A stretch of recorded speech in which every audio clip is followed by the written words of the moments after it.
Here we defend the king jack off, 30 something X effective, and I decide to check call. We turn a heart, which gives us a lot of equity and hits our perceived check calling range reasonably well. And I think that it's pretty hard for us to get raised on this turn, and check calling just really leaves me in a kind of horrible situation on the river. I mean, I could check shove the turn, but I think that's probably a little bit spewy, and leading I prefer here. I think I'd certainly be leading my flushes, maybe even leading sets. I think I check raise them a decent amount, but had I decided to slow play, I might have led on this kind of a turn card. And yeah, I just don't want to be left by having to either check call or check raise this turn with as much equity as we have. It's just, with this kind of stack depth and his kind of wide range, I mean, what am I going to do when I either get there or miss? And in both situations, it feels probably a bit ugly to lead. I'm not sure. So yeah, I decide to lead the turn and barrel certain rivers. Certainly anything that improves me, other than probably a jack, and maybe bluff a few kind of board pairing cards also, but I'm not sure. But I think that this turn card gets a lot of fold equity, and yeah, we've obviously got a lot of equity also if we do get called. So that's good. Here we open the queens, and we get 3-bet to 5.4 with 20x remaining. I don't think he ever thinks I will flat. I just don't think he thinks I'll flat king queen suited here or something. Like, the most nice hand to flat, I don't think he thinks I would flat with, so there's no real point in trapping. So I just stick it in and hope that he had an induce, and he did. But it's a better induce than the queens. Sadly for us, we lose a decent sized pot.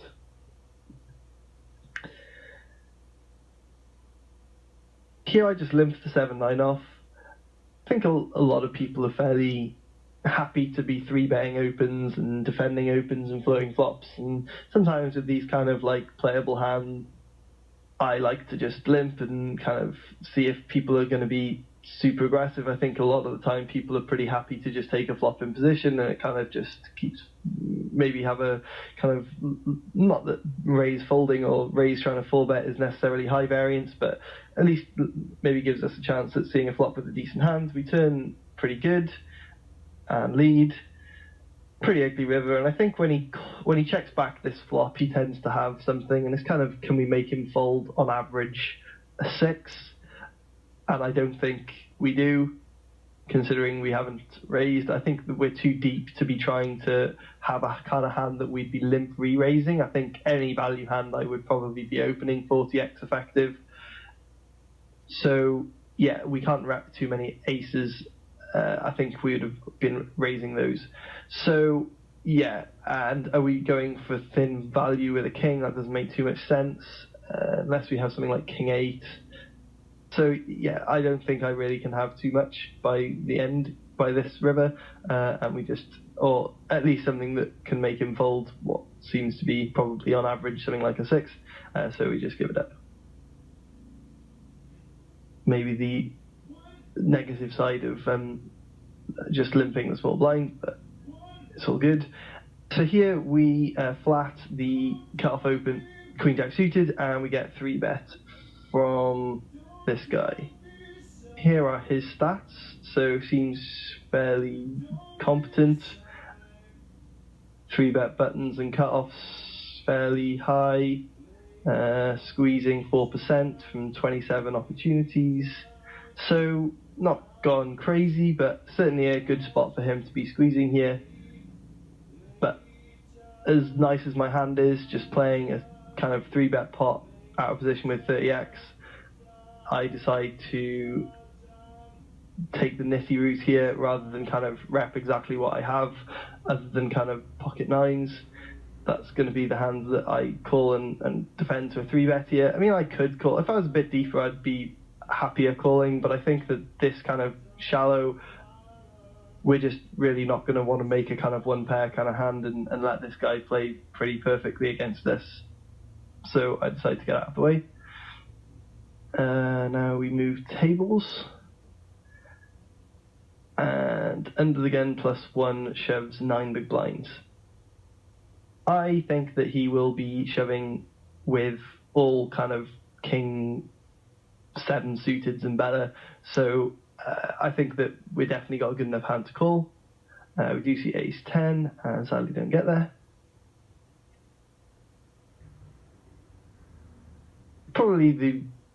I'd probably call with king jack. I think would probably be the weakest hand I call there, so near the bottom of our range. But I don't think to a 9 big blind open we can fold.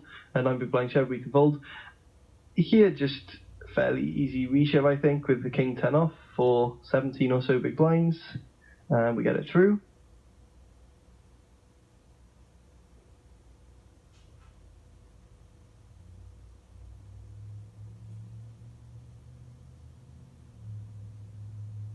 Here I could go for sort of an under the gun +1 steal, but I think that my stack is just a bit too vulnerable with pretty much everyone, with the exception of these two being reshove stacks.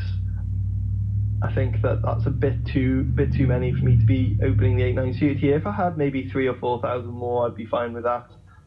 But in this situation, decide to fold. I assume we just get a walk. Decide to just open the 7-9 suited. Could possibly just open shove. That's probably still profitable, just about. Yeah, I mean, against what calling ranges they have, I expect them to be calling with probably king jack and better. So I think this is certainly a profitable shove, but I think that we can still just raise fold and do take them down. We're certainly going to be inducing like ace 9 and better there, so we have a decent inducing range too. We just make an open there with the queen 9 suited and get it through. And here with queen jack off and get defended. And he check calls. Pretty terrible turn card.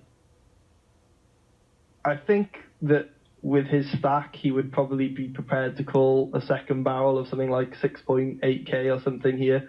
And I think he would certainly, well, he should be definitely check shoving his flush draws on the turn here with kind of me repping a king and a king only.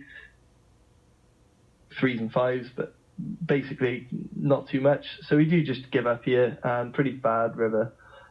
Possibly an argument for bluff shoving over this small bet. I think that unless we know that this guy is pretty decent, this feels like a kind of 5-6 pocket 7s kind of hand. And given our stacks on the turn, we could certainly have not continued barreling a flush draw. So this is quite interesting. I definitely like a shove here a reasonable percentage of the time. I know that I don't in this example, but I do think looking at this sizing, he has to be somebody pretty good to be making this 5th pot bet, trying to induce a bluff shove from me, which if he is doing this with a king or a boat or a flush himself, I really like his line. It does give me the rope to bluff shove over the top. But I think that against most non-deep thinking or non-reg players, this is just going to be a fairly blockery bet from a 5 or a medium pocket pair. Although I'd expect him to probably be shoving a decent amount of those pre-flop. Maybe he feels my under the gun +1 range is a bit too strong and decides to peel 7s. I think that's definitely kind of in his range. But yeah, against a weaker player, I think that a 5 to pocket 7s is about average here. Maybe some ace highs, like an ace queen hand is pretty much the same thing. But against a better player here, they could certainly realise that when I check back this turn, there's a very good chance I'm just giving up, and this is the only way to kind of get value by making this kind of induce. So yeah, an interesting bet from him, but we do decide to fold. But yeah, don't mind a shove there. So easy reshove for just over 10 big blinds with the ace jack off, and we get it through.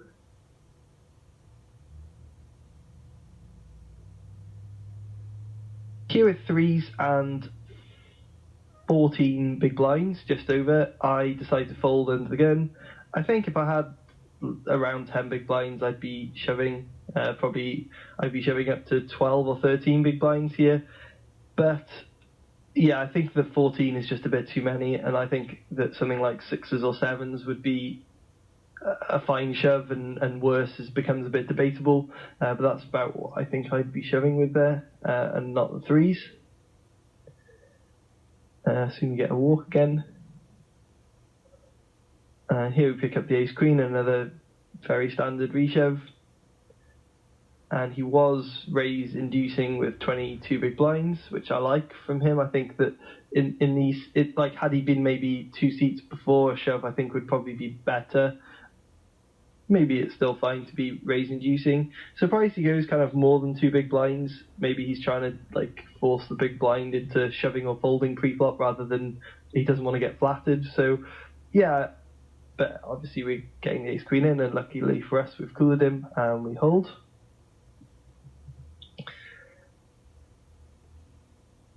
Pretty close spot here with the ace-9 off. I think I didn't want to shove. With only 3 hands behind, I think I prefer a shove here than a nitty fold. I think I probably was not considering shoving and was thinking about calling or folding. And if I called, I didn't want either of these two to get it in. I mean, if we call here and this guy gets it in, then it's a bit whatever, doesn't matter. So I think, yeah, my thought process was I don't want to call and get shoved on by these two and have to fold. We probably have to call this guy. We could probably just fold to this guy. So it gets a bit ugly. So maybe I should just close my eyes and shove here. I think we're good a bit too often. But yeah, I guess this is just a real stack decision that we do just get crippled if we lose to these two.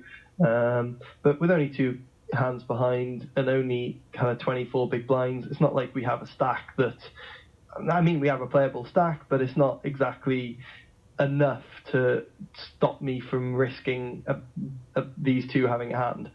So yeah, I think I like a shove here. That's a bit of a mistake probably. And the 5 big blind stack gets a pretty big increase. So here we open the pocket 8s, and we get reshoved on and reshoved on again. This would have been a close spot had this guy not called. When this guy calls off here, I think it's a pretty easy fold, but I think it's probably just a fold anyway. I think that he could be doing this with aces rather than... Would he do this with aces or would he 3-bet? That's really the question, I guess.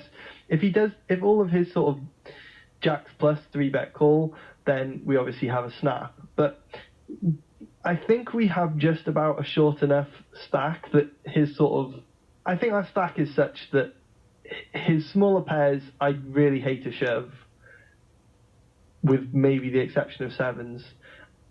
Okay, that's probably the way to look at it. What should he be getting in that we beat? But yeah, if he is inducing everything better, then maybe it becomes a bit closer as he's kind of overcard heavy, or his range is overcard heavy. So yeah, I do think though that this would be a pretty bad shove with sixes. So yeah, and I do think he could just be doing this with 9s, 10s, jacks. Probably not aces. I think he could just make it 11 something with aces, kings, queens.